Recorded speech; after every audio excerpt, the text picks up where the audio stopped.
Welcome to the On Second Watch podcast, and thank you for joining us today. This episode covers our nostalgia review of 1993's Hocus Pocus, complete with everyone getting on my case for never watching it before. Now, guys, I'm sorry that I decided to dedicate my time to the other 1993 Halloween movie, The Nightmare Before Christmas. Don't blame me, blame Disney. This episode is awesome because Dana actually took over hosting duties and did better than I ever did, so I think she's got this one from now on. We spend some time exploring other movies that are not considered horror or Halloween movies that have absolutely terrifying scenes in them. For example, the Willy Wonka tunnel scene, that's just pure nightmare material. This was a great way to kick us off and share not only what stood out to us, but to hear from others on Twitter and share what they thought were terrifying scenes as well. We then hit on our nostalgia about what makes Halloween so magical, why this movie is truly something special to most of our crew, and of course, we play a highly inappropriate game of Mad Libs, where you'll also find out how Spaz has joined the sisterhood of the Traveling Pants. Now, before we jump in, I want to take a moment to thank our sponsor for today, Podcorn, which has now officially sponsored us in 3 of our episodes. Even without an official sponsorship with them, we've been shouting from all our platforms about how great of an experience it is to work with them. We have been using them from the start to microfund our podcast to offset expenses, and it is by far the easiest to find sponsorships and build relationships. Podcorn is a marketplace that allows podcasters to find and offer a huge list of sponsors opportunities for pre-rolls such as this, mid-rolls, interviews, contests, or other creative integrations. There's absolutely no middleman in the process, and you engage directly with the sponsor. If you have any questions about Podcorn or how to get started, you can always reach out to us, or you can head to podcorn.com to start funding your podcast today. And now, without further ado, let's explore the magic of movie nostalgia. In a world of big-budget blockbusters, travel back in time to explore the epic and not-so-epic movies of yesteryear. Join Tim, Chris, Dana, Carrie, and Spaz on their adventures through Nostalgia Land. This is On Second Watch, a movie nostalgia podcast. So, before we jump into Hocus Pocus, let's talk about scary and creepy moments in non-horror or Halloween movies. Oh, we're still doing it? Oh, yeah. What do you mean are we still doing it? Yeah, Oh get my out of here, God. Dan. I reminded you 3 times. Oh. So, what are some of the moments, characters, or scenes in movies that really stood out to you for being especially creepy? And today, we're going to start with Tim, being he's always last for everything, and he's going to start us off. Yeah, suck it, Tim. Well, unlike some people, I prepared for this question because I sent it out like 3 weeks ago. You lie. So, right off the bat, the one that stood out to me was Peewee'S Big Adventure. Yeah, George. Yeah. I mean, it's like out of nowhere. He's just that whole scene, just the whole. She's just sitting there all like crunched up, saying her ghost story, and then obviously that claymation. Yep. It's brilliant. Yep. And then in honor of my sister, I have to call out the child catcher from Chitty Chitty Yes. Bang Bang. Oh, God, terrifying. See, I don't know that. Oh well, I don't remember. I don't know you. Like, come on. Yeah, I don't. Yeah, sorry. Oh, terrible. it's okay. So just really quickly in that movie, they're trying to catch the kids because they don't like kids in this town of Bulgaria or whatever it is, and they hired this. There's like this special child catcher, and he's really creepy, like really skinny guy in black with a weird hat and a really long nose and chin. He's just really, it's just Okay. creepy. And he has traumatized my sister since she was like 3. So I was going to say, if she's listening right now, she was cringing or she stopped listening. yeah, probably. And I think my brother, Mary. was it last year my brother bought her that action figure? That was, Awesome. I felt so bad for her. Yeah. So those are the ones. I'll stop there. I don't want to steal anyone else's because I got a whole laundry list because, like I said, I prepare for things. Mm-hmm. Is it in an Excel sheet? Perhaps you have a pivot table about it. Actually, it's just a note. Just a note. Rabbit. Okay. Yeah, No Pivot. pivots. It's in PowerPoint, Chris. I'll make it stop. Speaking of horrifying things that aren't horror, Tim does all work in PowerPoint. On that note, talking about horrifying PowerPoint, Chris, we're going to go on to you. Well, I'm going to be very cliche, and I'm going to pick one I'm sure everyone was thinking about, but the stupid tunnel scene from Willy Wonka. Of course. Yes. I mean, I think it has to be called out. I mean, here is this funny, slightly odd children's, movie, obviously, on all that, and then that just comes out of left field, and then you're just kind of like, what? So I'm going to argue you that entire movie is a horror movie with a children's movie mask over top of it. No, Agreed. I won't fight you on that. That movie's messed up, and I hate the remake, but like, Oh God, it's not the remake's terrible. Mhm. yeah. I mean, and I'm trying to think. I'm sure there's a couple other things I could think of, but like that was like the first one that I was like, I want to call out because I just remember watching that as a kid and just being like, holy shit, what is going on here? Yeah, that messed me up a little bit. I'm not gonna lie. Yeah, I can't really think of anything that was like off the top of my head outside of that, like that really like scared me in something that wasn't traditionally horror. So That's fair. All right. Carrie, we'll move on to you. So those obviously stood out to me too. So you guys both hit on a couple of mine, but I'm approaching this from like when I first saw them that freaked me out. So bear with me. Some of these are not scary as an adult, but also on the theme of movies that are kind of kids movies, but kind of a little bit horror and trippy-ish. The Flying Monkeys and The Wizard of Oz scared the crap out of me as a kid. Yes. That was actually what I was going to say too.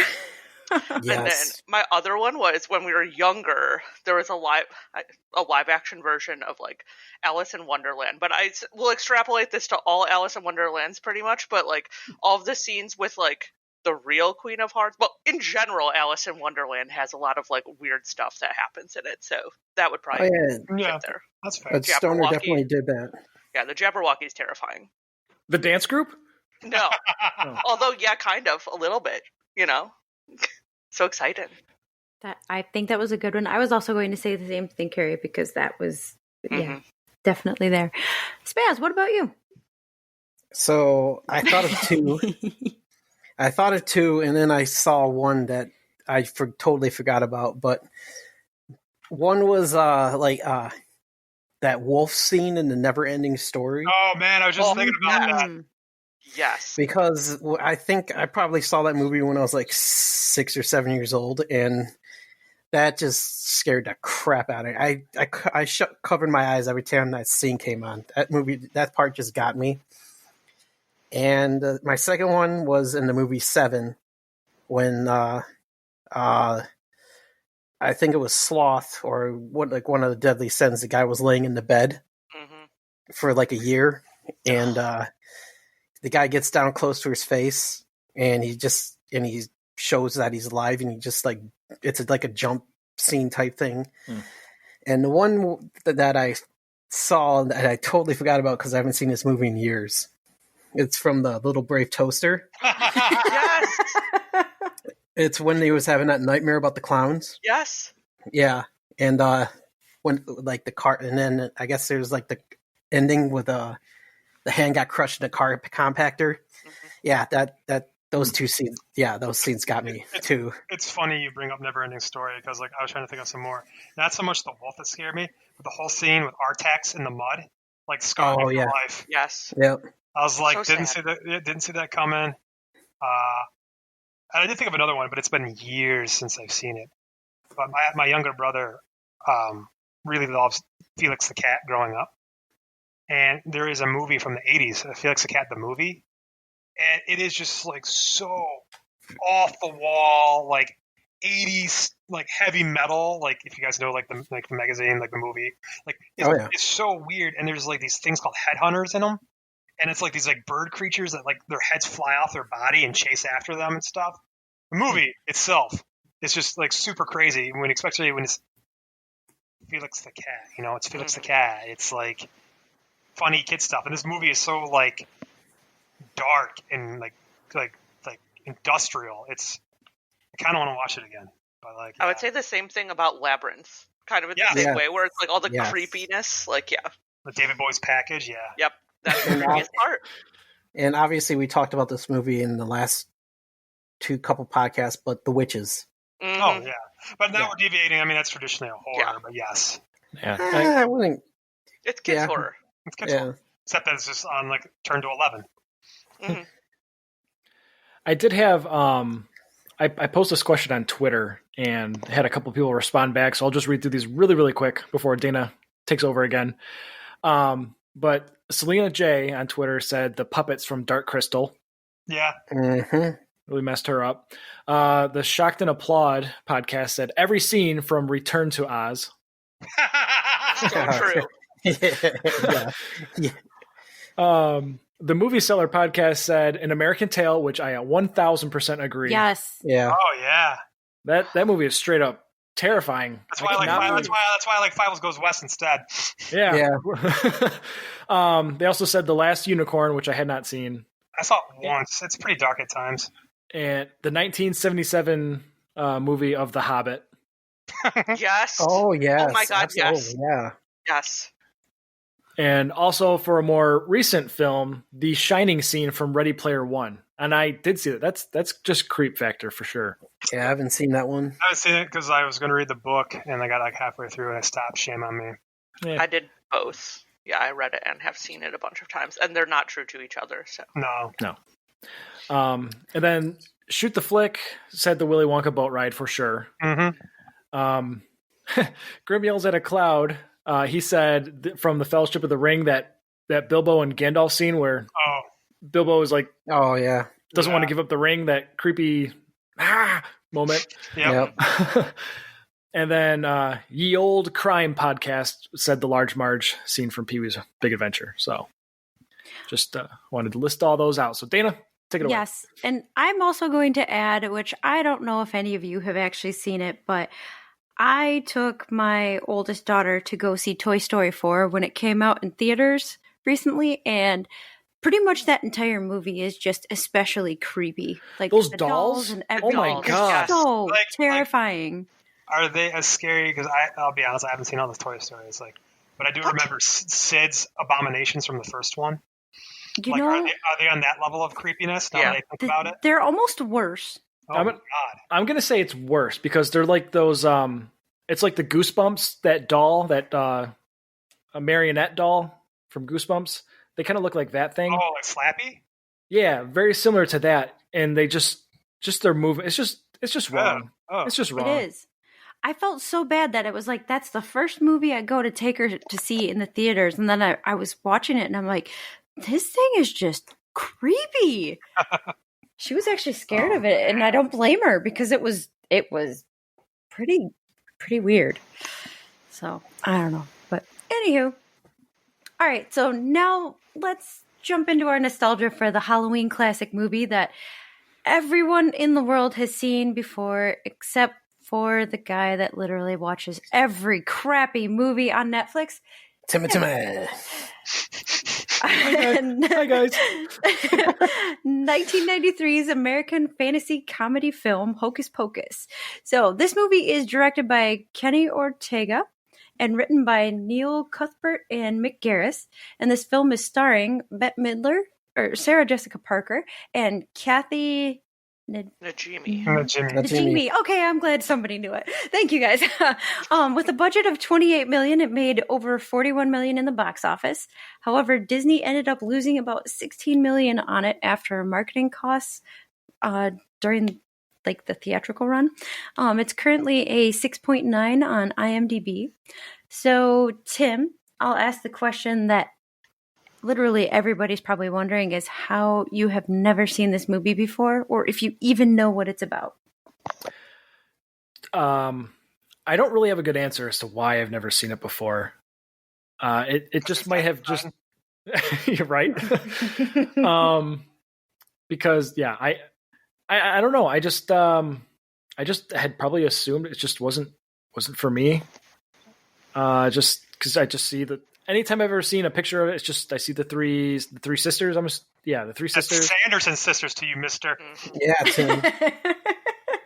And I don't know. I just never did. I don't, even as a kid, I never really watched much other than Nightmare Before Christmas. That's about as far as I went into Halloween movies and Ernest Scared Stupid. Which is really funny. You talk about Nightmare Before Christmas because this movie, one of the reasons it bombed so hard is they released it in July. Mm-hmm. And its competition, I believe, also was either to avoid or it was conflicting directly with Nightmare Before Christmas at that time. It's crazy that Disney would come out with two movies, just, that big a Halloween caliber, and try to do it the same year. Yeah. It was very well. There's a ton of history around this this movie in and of itself. Like the script that was written, it was written back in 1984, and they sat on it for 8 years until they did it in 93 and stuff. But I don't know. There's a lot of little neat little tidbits like that. But I'm trying to think of Nightmare Before Christmas came out October 13th, 1993. So that's why they didn't want to directly conflict with that. So they just dropped it in July. Oh, interesting. Yeah. I did not know that.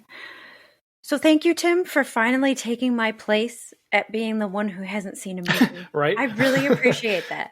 So before we start talking about the movie, I'm going to actually jump us into Mad Libs and let's see if it kind of helps Tim get the plot. So, all right, I need the name of 3 of us hosts. So just 3 of us, you guys got to agree on it. Let's do it. Spaz, Carrie, Dana. All right. I'm going to end up having an exasperated ass again, aren't I? Yes, you are. I need a verb ending in ing. Canoeing. All right. There we go. I've had a lot of sugar. I can tell. Adjective. Sexy. Okay. I really hope it's sexy canoeing. Plural noun. Clocks. Clocks. Wow. Well, I don't hear you or Spaz jumping in. Okay, so I'm letting the sugar guy take him there. Mm-hmm. I've only had 2 suckers. But yet you're going bouncing off the walls. Oh, I had a pot of coffee earlier. Oh, there you go. So I need another host here. So it either has to be Chris or Tim. Tim. Tim. All right. All right. Hold on, sorry. This is kind of hard to... Oh, okay. A verb. Dance. All right. A verb ending in ing. Sexting. No. Nope. Stop. This is why I don't play this game. Dancing. Okay, you already said dance. Oh, did we? Oh, I'm not paying attention. What do you need? What do you need, Dana? Carrie said decaying. Decaying? Okay. Decaying? Okay, actually, I needed a second verb ending in ing, so that's perfect. Oh god, this is gonna be so messed up. Perfect. Wait, I should ask Dan, are you writing these down? Of course I am. Okay, just making sure. That's why it's taking me a second. She's so prepared. I need a verb. Any verb? Yep. Excavate. Alright. Oh boy. Oh, this is gonna be really good. Alright, plural noun. Cats. That works for me. Turtles, yes. I like turtles. A verb. Spaz, what do you got for us? Crap. Alright. Well, yeah, I guess that works. I guess. That could be a verb. We'll go with it. The English language. I'm not as quick as Tim at this, so I apologize. I've had practice. Okay. So I need 3 separate action verbs. Kill. Mary. And we all know what I'm going to say as the third one here. So, Dana, you can choose which child-approved variant you want to use of that. You get to pick. You get to pick. Dude, use a scientific term for it. Copulate. Yeah! Oh, God. I was going to say hijinks. That's very scientific. All right, I need a noun. Football. That works. Yeah. Mm-hmm. And a plural noun. Virgins. All right. Wow. Works for me. All right, you guys ready for this? I don't know, not really. All right. In the year 1693, three sisters, Spaz, Carrie, and Dana, were executed for canoeing, but not before their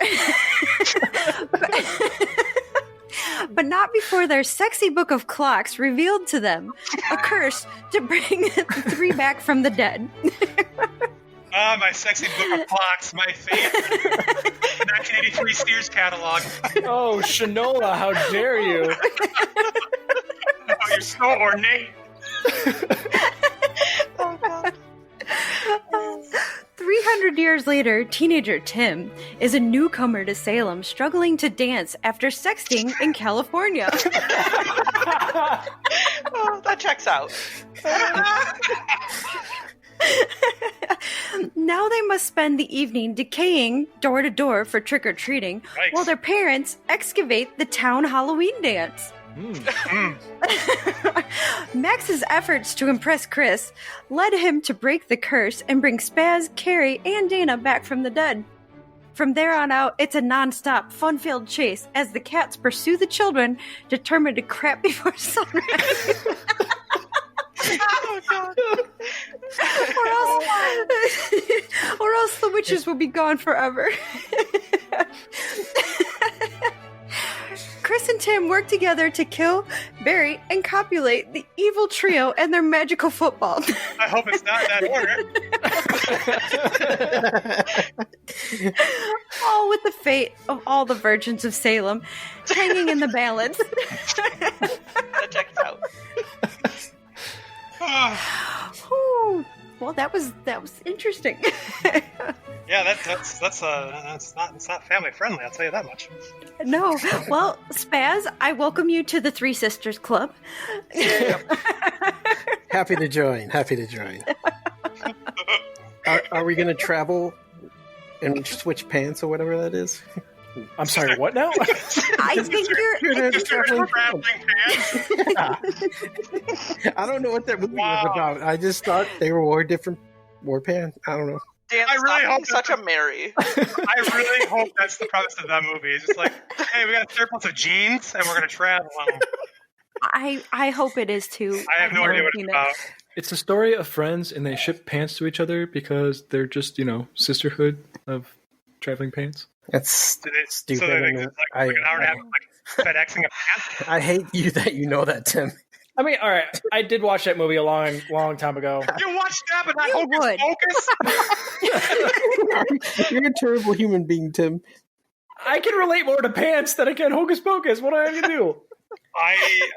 I hate you sometimes. All the time. I think it's bedazzled pants, too. I relate more to that. You know what? You do you. Tim, only you. That's right. I'm sexting and dancing, whatever. Your bedazzled pants. Yeah. I hope you have a unicorn slapped on your ass. You know it. So much texting in California. Yeah, Now right? you really can't come visit me, Tim. I guess not. Yeah, you're in so much trouble here. So, all When you're right. sexting and you know it. You really did have a lot of sugar. I did. That clip's gonna need to be in the intro. Oh, Sorry. All right, let's get on with this. All right, when was the last time that everybody saw this movie, and what does it mean to you? So, I am gonna actually start with Spaz for the reason being that I'm pretty sure he said he saw this recently. So we'll go with you first. So, 31 Nights Halloween. Freeform. It's on almost every day. So, yeah, there you go. Actually, no. Watching the movie all the way through had probably last year. because Halloween, I have my 3 movies that I watch. It's this one, Sleepy Hollow, and Nightmare Before Christmas. And then I go to my I go to my friend's house and hand out candy and drink and eat delicious food and watch this movie again. So I usually watch this movie twice on Halloween. And yeah, it's just been a tradition since mid-90s that we would go trick-or-treating, then come home, put all of our candy on the floor, watch Hocus Pocus. And yeah, everything was right in the world. Actually sounds like a good tradition, though. It is. There was one year where I didn't do it. Carrie, thank you. She took me to Salem. And we saw like half the set of this movie. Yeah. I swear to God. So yeah. So I appreciate Carrie for doing that with me, and it was awesome. It was great. We had a great time. And yeah, that was the first time in math. Huh. Use your hands. What would that be, like 27 More years? than one. More than one, at least. More than there you go. Yeah, I'd say 25 years that I haven't watched it with my next door neighbor, Veronica, and them. Well, that's pretty good. Yeah, I love that. I love this movie. It just brings good memories, man. That's it. I mean, hey, that's what matters right there. Carrie, being that you and Dan actually got to see part of the set of this movie, I want to go with you next. Yeah, I mean, I obviously love this movie. I watch it several times every year. It has been knowing that we were doing this, I had to like actually not watch it, and it has been so hard because it's on constantly, and all I want to do is watch this movie. Yes. So it's been a year since I've seen it last. I think probably the last time I watched it was Halloween of last year, and yeah, I love this movie. So Dan came out to visit me when I was living in Massachusetts, and we went around Salem, and we kind of did the little tour that you can do and just go drive around and find all the houses and stuff and just live that Salem Halloween atmosphere. But yeah, it's been roughly a year since I've seen it. That's awesome. Honestly, I bet like being able to witness it a little bit too probably brought the movie more to life for you guys in some ways too. Oh yeah, it was great. Me and Carrie were having a great time talking about where we were in front of the houses, and yeah, we were just reminiscing, and yeah, we went into the creepy part of the House of Seven Gables. Like, right yes, that was awesome. With the weird entrance. Yeah, going through the what was it, the fireplace? Yeah, that was so cool. Yeah, that was awesome. That's awesome. We saw the house of A Christmas Story, and it just made me sad. That whole movie makes me sad because I hate it. I was gonna say, me too. Me too. Me too. All right, now here's the one everybody's been waiting for. Chris, I want to hear from you. When was the last time you saw this movie, and what does it mean to you? All right, so this is going to be, I think, a little surprising. I don't watch this movie constantly. I watch it only during October, and usually it's on Halloween. I have some certain traditions, and that's how I kind of stick with it. Like, to me, this is my Halloween movie. This is my movie for autumn. Like, I watch it on Halloween. So it's like I'm breaking tradition to watch this a little bit earlier than normal for the podcast. But I would say 90% of the time, it's always on Halloween. And it's usually after I'm done handing out candy. And now that I've moved to the middle of nowhere, I don't have that problem. So I'll just watch it whenever. But to me, and another interesting thing too, I think, is I absolutely love this movie, but I didn't start like habitually watching it for like Halloween until I got older. Like, I might have saw it a couple times as a kid, but it really wasn't important to me until I got older because of the nostalgia, because of how much it reminds me of being a kid in the 90s and Halloween and trick-or-treating. Like, for me growing up, like, my whole family, like, we took time, we decorated like the hell out of our house. We actually had small competitions on the streets with everybody, who could decorate it more, making, the giant, I don't know if you guys remember the giant, like, garbage bag spiders. Oh, yeah. And things like that. I mean, we went all out. My parents got into it, picking out our costume. And where I grew up, like, I grew up in Milford, Michigan, and, they had neighborhoods, blocks. So, I mean, it was like door to door to door to door. I mean, and we didn't have, I'm sure there were time frames back then in Halloween, but it's not like the shit today where it's like every city has something different, and they keep going earlier and earlier and earlier. And next thing you know, they be trick-or-treating at noon, and it's for like an hour. We started when the sun went down, and we went until like we were exhausted. So anyways, I'm rambling. But to me, this movie is just a reflection of my childhood in a way, as far as like what Halloween was, going out, getting candy, running around the blocks, having fun, decorating your houses. And no, inflatables, for everyone listening, inflatables on your front lawn do not count as decorations. All right? Like, that's my soapbox. But I miss, the general store Halloween decoration kind of stuff. So, anyways. Yeah, and I remember, trick-or-treating together. It's like we literally, as soon as that sun was down, we were door to door, and then we didn't stop until we looked down the street and saw no more lights. Yep. You just go. There is no time limit. It's all night. Yep. Yeah, I think a lot of times, if I look back at the times and like when we went trick or treating together, like all of us, like sun sets around 6, you start heading out, and I would say, obviously, I don't know if I trick or treated with you guys when I was so young that my parents still went, but I think as we got older, we went on our own. Like we were out till I believe like 9. Yeah. 9 was usually like the sweet spot because everyone started turning off their porch lights. Yeah, because that's when we started running out of candy.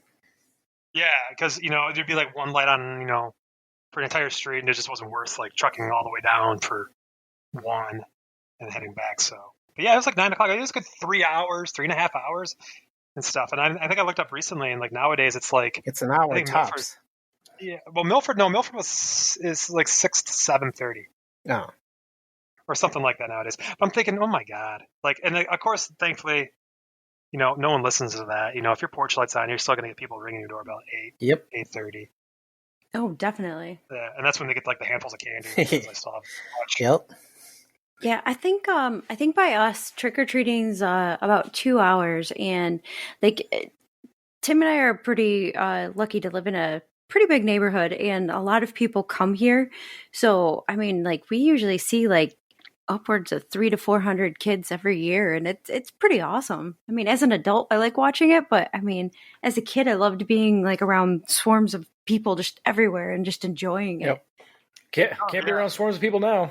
No, not now. This year's going to be different, but yeah, that's as I got older, obviously you guys all know I moved back to Milford, living in the village and stuff like I did growing up, and that was one of the highlights for me. Was like as I got older, obviously I'm not trick or treating anymore. I don't have any kids. I would decorate the hell out of my house, and that was always fun for me. There was always a parent out there that would complain that it was too creepy for their kid, and honestly, it's like I do miss. Like I said, the 90s style where people made their houses kind of creepy, scary, versus now, everyone's entitled to say, it's too scary for my child, and, skip my house, if it's too spooky for your kid. But, outside of the one person, the 200-300 kids that walk by, it was always fun to see them, get excited about someone that actually decorated their house. And there was a couple houses on my street that did that too and stuff. But now that I've moved, and I live out, kind of in the middle of nowhere, there's no trick-or-treaters. It's kind of interesting. It's definitely different everywhere you go. So. It is very much. Well, I guess this year it really doesn't matter because I wouldn't want anyone coming to my door anyways. No, right. So. Yeah, that makes total sense. But all right, well, let's take a look at some of the nostalgia shared by our friends across our social media. The podcast Talking Shiz left us a voicemail on oswpodcast.com about their nostalgia, and I'm assuming Tim's going to add that in right here.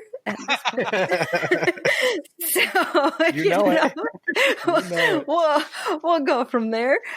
Hey, y'all on Second Watch. This is CJ over at Talking Shiz. You guys asked my opinion about the movie Hocus Pocus, It was a great film. I mean, Disney definitely caught the whole autumn look. It had the leaves changing. It did have the spooky background, and it was actually kind of funny how you had these witches from the 1800s came back to life in the modern times, and how everything was new to them. So they definitely had that aspect where they were getting together, trying to learn the new millennium, well, close to the millennium, the new age. The most memorable part for me was them singing, I Put a Spell on You, Bette Midler. I mean, she has a fantastic singing voice. And there had the comical aspect with Sarah Jessica Parker doing, just being dancing. It was kind of funny, her swinging on the graveyard fence, and she's saying, "Amok, amok, amok," and then them riding on a mop stick, and they had a riding on a vacuum cleaner. So it was great. It was actually a really fun movie, and I really enjoyed it. It's definitely a Halloween favorite. You can always watch it at Halloween, and you just remember when you were a child. But there is one thing about this movie that I never understood. If it's supposed to be like 3 o'clock in the morning, 5 o'clock in the morning, and, the witches are bringing the children into the cabin to, get younger to steal their essence, why were all the kids wearing their costumes if they're supposed to be asleep? That's the only thing that did not make sense to me. That stood out in the whole film. Other than that, my favorite candy, I would say Reese's Peanut Butter Cups. Hands down, Reese's Peanut Butter Cups. Shoot the Flick podcast on our Twitter wrote, the major thing that stands out in this movie is the Sanderson sisters. They all played amazing roles and are the true reason this movie has become a Halloween classic. Also, I Put a Spell on You.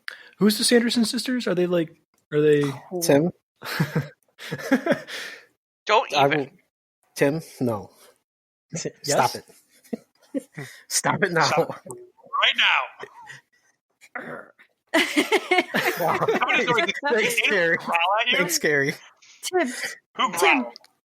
Tim, you need to stop pulling a Dana on this one. The Geeksploration, the podcast, writes, over the top witches, a sassy little girl, a talking cat, What? an undead former love interest with a removable head, and Bette frickin' Midler. What doesn't make this movie great? Exactly. Yeah. All right, I hear Talking Cat. I just think about God. What was that Nickelodeon show? Sabrina the Teenage We're Witch. talking about Salem. Yes. Yes, and funny enough, that animatronic cat was the same cat that was used in Hocus Pocus. Yes, it was. Oh, I did not know that. That's awesome. Yeah. Well, there you go. Booyah. Pretty cool. All right. Anders Holmes writes on Twitter, the 3 central performances of Bette Midler, Sarah Jessica Parker, and Kathy, you guys want to say his name? Najimy, as the witches are one of the highlights of that film. They look like they are having a blast. Omri Katz, Vanessa Shaw, and Thora Birch are great too. It's the performances that make that film work. Yep. Mm-hmm. So is Bette, Sarah, and Kathy, are they the Simpson sisters? Is that Tim, what they are? I'm going to punch you. My I'm God, going Tim, to throw punch you so hard, dude. I see what you're doing. I see what you're doing here, Tim. You're being me, and I don't like it. Now you see how sucks, exhausting it is, Chris. It It's is. so exhausting all the time. Yeah. I know. Jeez. Whew. I can't wait till we do Nightmare Before Christmas. I'm going to rain so hard on your goddamn parade. I'm going to be a little tiny black cloud above your head, constantly raining on your parade. I am the black cloud on a moonlit night. Excellent. Well played, Tim. Oh, I can't wait for this. All right. Finally, the Defining Disney podcast writes, even though this movie doesn't have a ton of music, what we do get in I Put a Spell on You and Come Little Children are bangers. The character development you get in the Sanderson sisters in such a short film is wonderful. The dynamics between the 3, as well as their spook factor on the citizens of Salem, are chef's kiss. You also get the deeper meaning behind Salem mentioned in this film. Our lead believes Halloween is just for corporations to make a buck, but Halloween, especially in Salem, it is much more than that because of the history. Carrie, can you attest? I can attest and agree. Yes, absolutely. I agree, too. After walking through all of the, Dan and I took the tours through all, the graveyards and stuff. Yeah. It's just, so cool to, travel back in time. Oh, absolutely. Heck yeah. I bet it's amazing. I mean, it'd be something I want to someday experience, I'll go with you. when life doesn't get in the way. You should. Let's do it. You should. You're not taking my wife out on a trip to I can chaperone. Oh, God. Not like that, man. I really want to go back to Salem. And it's just better with more people. Mm-hmm. Carrie can come back out and we can all have a good time, man. And Tim, we need that Asian factor again, so you can come. And there it is. I guess I'm not coming then. Thanks, guys. Nah, you're too fat. Fine, I'll go to Salem on my own. I don't need you people. Nah, Boo. you're invited too, Chris. No. I'm gonna go. I'm gonna go make my own club with blackjack and hookers. That's not in the movie. No, but it's in Futurama. Yeah. I want to watch that movie. That's my kind of game show. Yeah, that one was funny. Bender is always funny. Always. On that note, follow us on Facebook and Twitter for a chance to leave your own nostalgia for us to read, or better yet, head to oswpodcast.com and leave a recording for us to play in a future episode. Yes, please do. Am I doing a good job yet? Yes, thank you. This is fantastic. I can just kick my legs up and just be like, yeah, I'm good. So, we don't have any shout-outs to do. Wah, wah. Do you want me to still do that part, or? Yeah, how about this? I want to give a shout out to Steve from Lawhorn Inc., who provided us some awesome t-shirts. Really high quality stuff. He made them and just gave us a whole bunch of them. So we're going to make sure all of us get an awesome On Second Watch t-shirt. But Steve has started up his own company making t-shirts and has opened up the doors to say if anyone is interested in making their own custom shirts, just contact him. And he'll hook everybody up and work with them and get them some good stuff. So check out lawhorninc.com, or if you want to purchase your own On Second Watch t-shirt, you can go to our Ko-fi page, and on our shop, we have a bunch of stuff with stickers or wallpapers and also our t-shirts. So go check them out. Would really appreciate it. And also, if you're looking to get your own merch, Steve can do it all between, stickers or shirts or koozies or glasses, all that kind of stuff. So just reach out at lawhorninc.com and he'll hook you guys up. Yeah. And thank you, Steve, very much. Those are absolutely awesome. Steve's the man. He is. All right. So we're going to all need to give our nostalgia scores, but I realized I didn't actually answer when I saw this movie or what it means to me.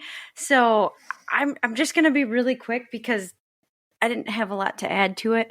I don't know the last time I saw the movie, but I do know that it was a movie that I've always enjoyed and I liked watching around the Halloween time frame. It's just like a lot of you have said, where it was really nostalgic and just something that always just makes you think of Halloween as a kid. So we'll just keep going with that. But anyways, I'm actually going to go for our nostalgia scores. We're going to start with Tim and have him give one. Yes, because obviously... Enlighten me, Tim. Yeah. Don't be stupid with it. Regale me with your nostalgia score on a movie you haven't seen, because you're there's something wrong with you. Yeah, you're weird. Got a weird face.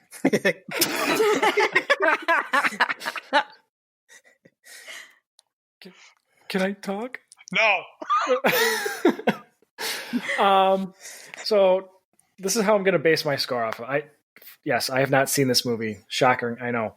I have not come across a single person that just said this movie was okay or not good. So it's automatically, it can't be a 1 through 5 because it just can't, right? We'll see. Can it be an enthusiastic 5? I don't know. No, I don't run an enthusiasm land like some of us. You mean fantasy land? Yeah. Okay. Make-believe? The land of make-believe?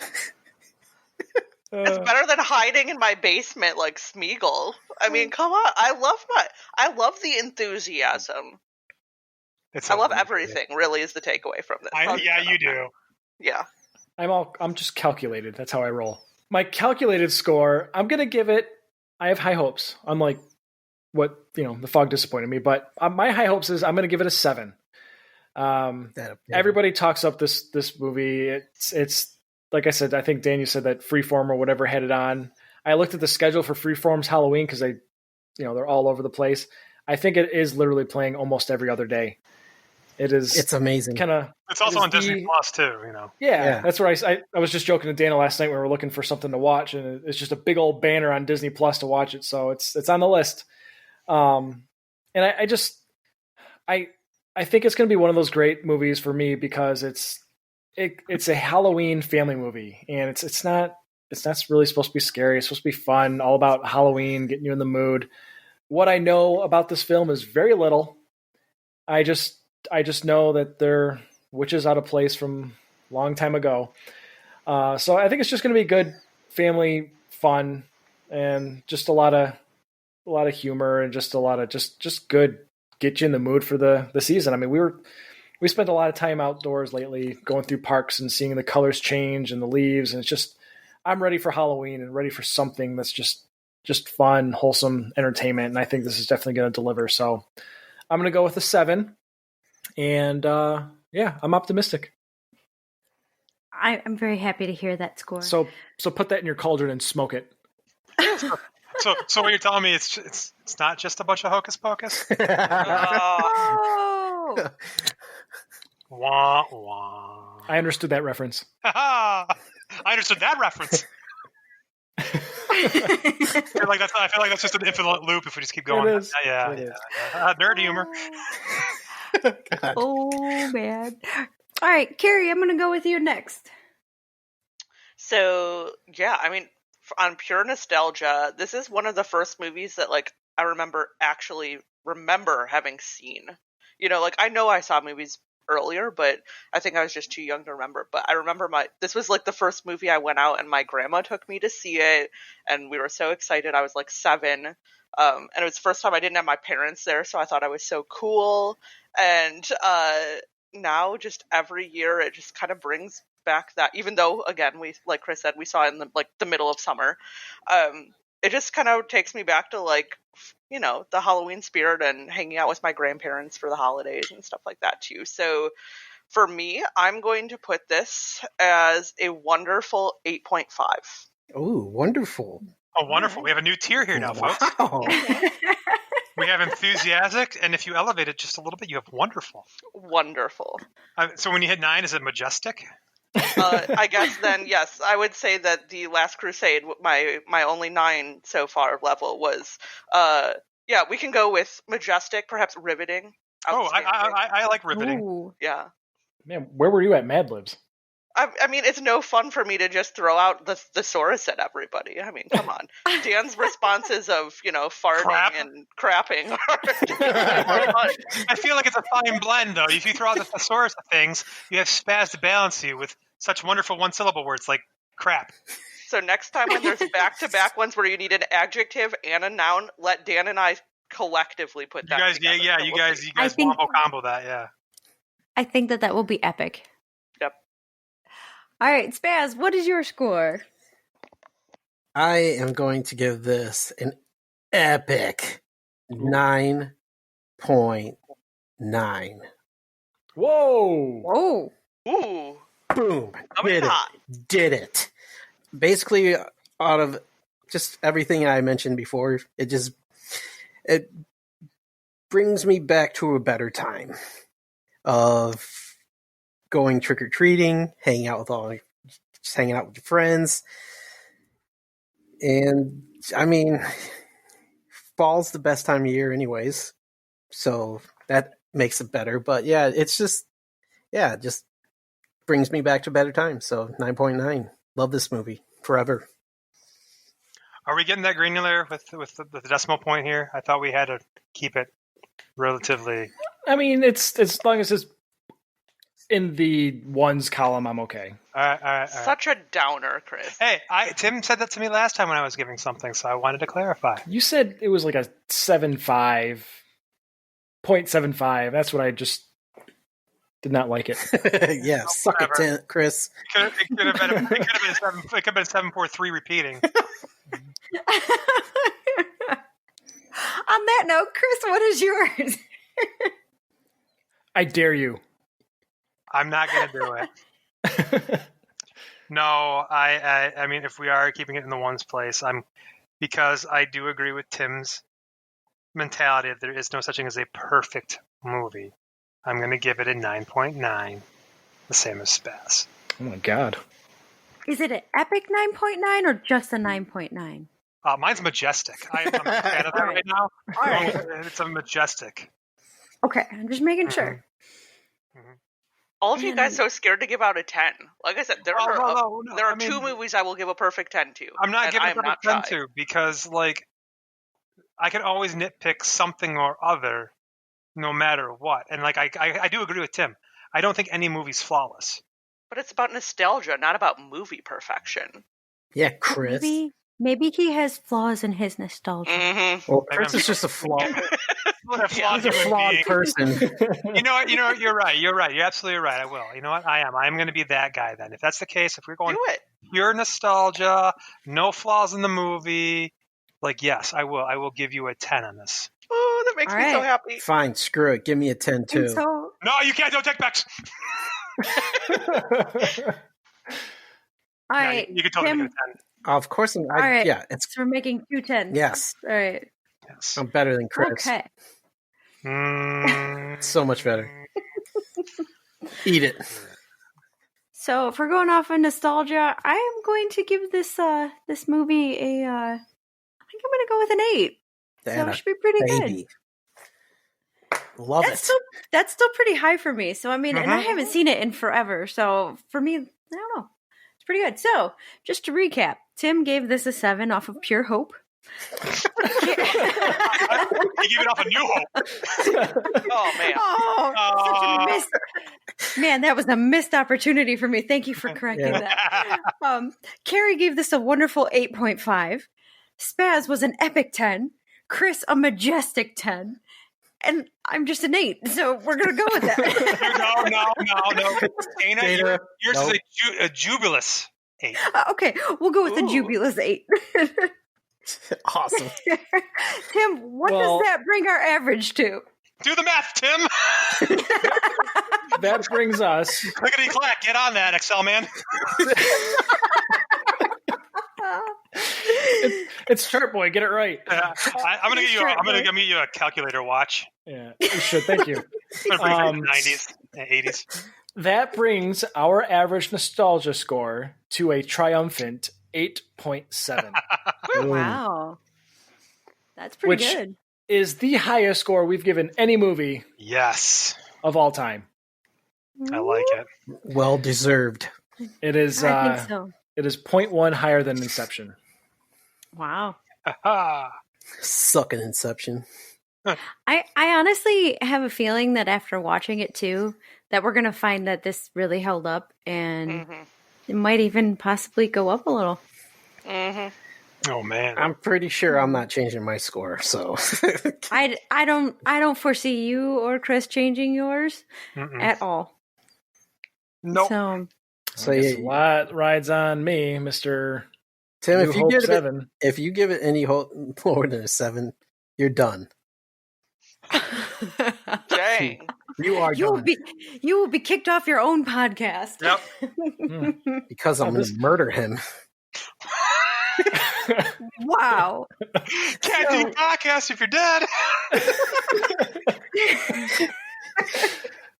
Happy Halloween, bitches. Yeah, happy Halloween. I'm going to stab you. I'm gonna Michael Myers your ass, dude. You're standing there, you're gonna wait in the shadows of the mascot. A William Shatner mask in the dark. Okay. William Shatner. Yeah, did you know that the Michael Myers mask is a like dollar store William Shatner mask that they bleached and cut the hair and did stuff with. I did not know that. Yeah. Interesting. True. Wow, I feel all the love. He better, or he's gonna stab you. So Tim, I feel like you kind of felt this one was coming, being that you asked me to host this episode too. Now I don't know. I'm getting kind of like suspicious here. I felt a little bit ganged up, but that's okay. I'll take the Spaz treatment.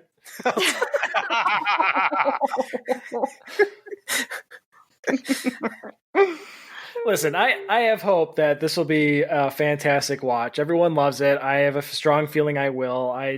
These are the kind of movies I live for. Disney movies especially, I got a soft spot for. So, I say bring it on. I was thinking maybe we could watch this with the girls. Maybe not.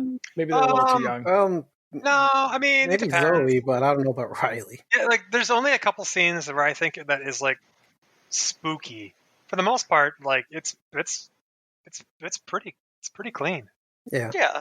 And the jokes will go over their heads. Oh, way. Yeah. So, yeah. I appreciate the adult humor in this movie. That just flies over kids' heads until they get older and they're like, oh. Yeah. Like the bus driver scene? Yeah. Fantastic. The house where they go to the guy who's dressed up. Oh, yeah. As Satan? Yeah. Yeah. Yep. Which, by the way, that's actually brother and sister in real life. They're famous comedians, yeah. Yeah, totally. I do have to ask before we wind this down, Chris, we were joking before about over-under questions, and since we didn't do over-under for this one, how many buttons do you think are on Sarah Jessica Parker's? There's no buttons. It's a tie. Oh. I think Spaz is right. It's a lace-up. It's a lace-up. There's no buttons. What kind of knot does she use? I don't know I don't know that one. It looks like a hemlock knot. I don't know. Let's keep in tradition. That's all right. I don't even know if that's a thing. All right. It sounded witchy enough. I thought I'd ask. Hey, okay, first off, I mean, you're not wrong for asking. Second of all, I mean, obviously, we were appealing to some demographic with that come little children scene on the broom. That's all I got to say. Yeah, you got that right. Yeah, my demographic right now. Oh God. It's so wrong. It's the only movie she looks attractive in. I'm sorry. When she's dressed up as a witch. Yeah, that checks out. No. Spaz, she also looked good in Striking Distance. Oh, yeah, I forgot about that one. Yeah, she was really good in that one. It's a good movie, too. Yes, it is. Well. All right. Well, on that note, we're going to wrap this up for today. And we are going to go watch this movie, and we'll be back next week with our rewatch scores and all. If I'm not dead. Don't get stabbed. Don't piss me off. See, I'm so excited for Tim. I am too. Like I am, right? Like seriously, to be like our age now and to sit down for the first time and watch this film. I'm kind of jealous of Tim though now. Yeah, right. Like I've seen it so much that I know the whole movie inside out, upside and down, and it's like to watch it for the first time, you're like, oh, this is really fun. And if you guys decide to watch it with your kids, and it'd be even more fun. It's a family flick, but yep. Once again, obviously you guys can take a look at what's in it and stuff, and make that. Well, the hard thing about the girls is that if it's not animated, they get bored pretty quick. And this has a lot of talking. Yeah. Mm-hmm. It does.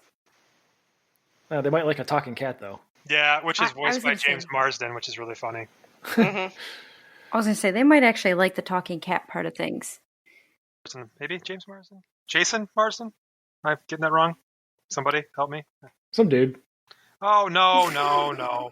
He's actually done a ton of voiceover work, and I'm going to he's the dude from NCIS. No, that is... Nope, see, this is where you get into a little bit of trivia. That's Sean Murray, who was the actual physical character of... he's Thackeray Binks. Thackeray, not Zachary, it's Thackeray. Yes, and then the voiceover work was done by Jason Marsden. Yeah, Jason Marsden. Said it. I said yes. I'm sorry. I said James originally. James Marsden. That's why his brother. No, not James Marsden. Yeah, Jason Marsden has done a ton of voiceover work. He's awesome at it. So he's actually the voice of the cat. And we'll talk more about stuff because I don't want to give any more spoilers away for Tim. Right.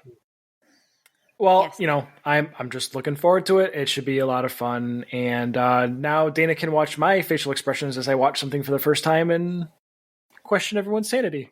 I promise, unlike what you do to me, though, I will not make notes about what your facial Dana, if you don't... Oh my God, you make notes about how her face looks? Yeah, if you don't, you're not doing your job properly. No, I'm not making notes. I'm going to take pictures so that it'll be immortalized forever. That works. That's even better. Yes. Even better, yes.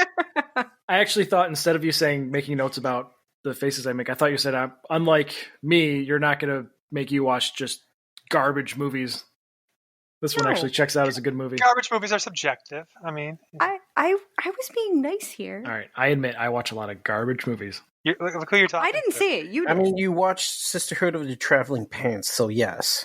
It was a brilliant tale of friends. Okay, it is, and I've seen it, and I didn't want to speak up earlier, but I'm going to stand by Tim right now and say it is a heartwarming tale of friendship. Your family, family is the people you make. Sorry, you're female. You're allowed to watch it. Tim is a dude. Excuse me. No.